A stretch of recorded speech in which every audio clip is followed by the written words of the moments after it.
हा कोण आहे?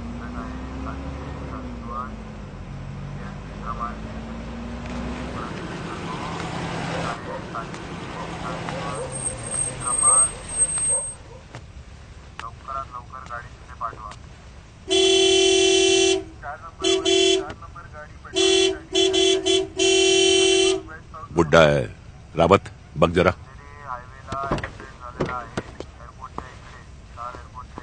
ओ बाबा, काय झालं? सब ठीक है? क्या अंकल, 2 बज गए, घरी जाऊन झोपा. पूरा देश घूम चुका हूँ.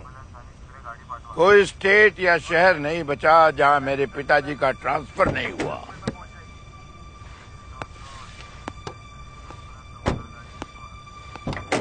बस 2-4 मिनट लूंगा. उम्र का लिहाज करके सुन लीजिएगा.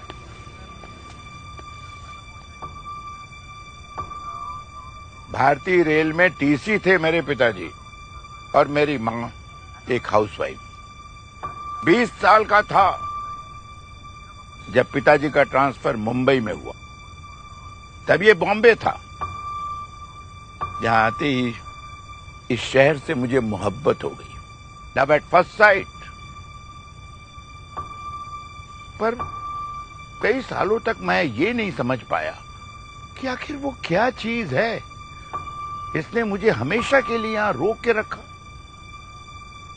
पिताजी का ट्रांसफर तो दूर की बात, यहां तक कि मेरे गांव की जमीन का बंटवारा भी मुझे यहां से हिला नहीं सका. फिर मैंने काम संभाल लिया, घर बसा लिया. बहुत कुछ बदल गया. बॉम्बे से ये शहर मुंबई हो गया. मैं एक टीचर से रिटायर्ड टीचर बन गया. लेकिन मेरा प्यार नहीं बदला, वो कम नहीं हुआ. आखिर क्यों? और आज 45 साल के बाद मुझे ये बात समझ आ गई. जब मेरा 12 साल का पोता 6 किलोमीटर साइकिल चलाकर शाम के 8 बजे ट्यूशन से घर वापस आया और ठीक 2 घंटे के बाद 10 बजे मेरा 47 साल का बेटा 4 घंटे ट्रैफिक से जूझते हुए ऊपर से नीचे भीगे हुए सही सलामत ऑफिस से घर पहुंच गया. और आधे घंटे पहले रात के 1:30 बजे मेरी 20 साल की पोती शॉर्ट्स पहने हुए लोकल ट्रेन से पार्टी मनाकर सुरक्षित घर वापस आई.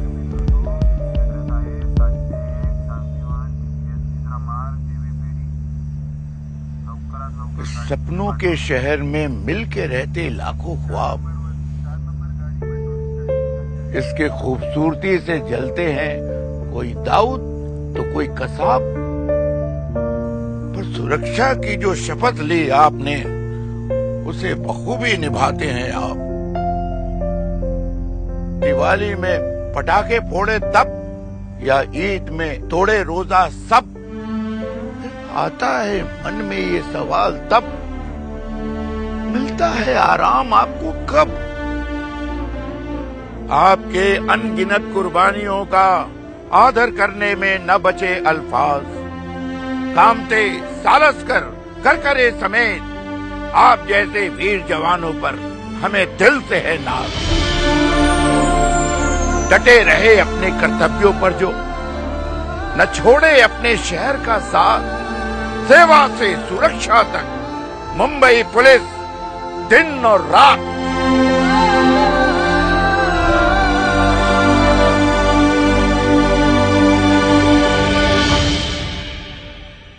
गाली देने वाले तो बहुत हैं आपको, पर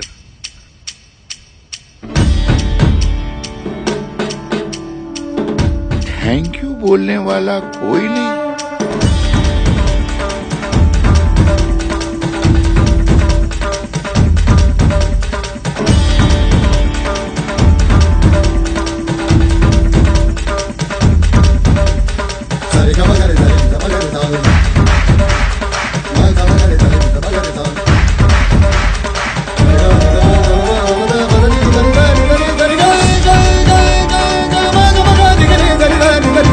Bada